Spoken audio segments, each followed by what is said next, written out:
Paano nga ba gamitin ang Ziprid upang mas mapadali natin ang pag-check ng papel? So gagawa po tayo ng answer key at ang answer sheet po na ating gagamitin at ilalagay dyan ay yung ginamit po natin sa pag-print po natin ng answer sheet.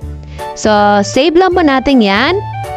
At pagkatapos po natin edit key, pinutin po natin at pwede po nating i-scan yung answer key. Pwede rin pong i-manual natin. Sa akin po ay in-scan ko at yan na po agad, napakabilis. Use po natin and then save. So, in-edit ko pa po dyan dahil may nadobleng sagot sa item na yan. Pagtapos po nating i-save, pwede na po tayong mag-scan ng paper. So, click po natin ang scan papers.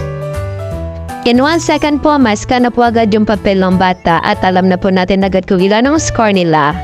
At yan po agad, labas po agad yung result ng papel ng bata at yan na po yung makikita agad natin kung saan sila nagkamali. Kasi mayroong correct, mayroong X na makikita natin. So, pwede po nating tingnan sa item analysis po, statistic, nandiyan agad yung mean, median, mode, walang palang mode, standard deviation. So, hindi na tayo mahihirapan mag-item analysis sapagkat isa yan sa hinahanap sa atin every quarter. So, yan po.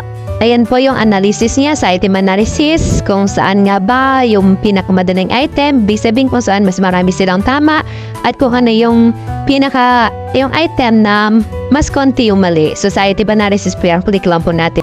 Ang maganda sa Ziprid mga ma'am, mas automatic po na may lalabas na mga name ng student, kaya di na po natin kailangan mag-input. So yan na po, thank you!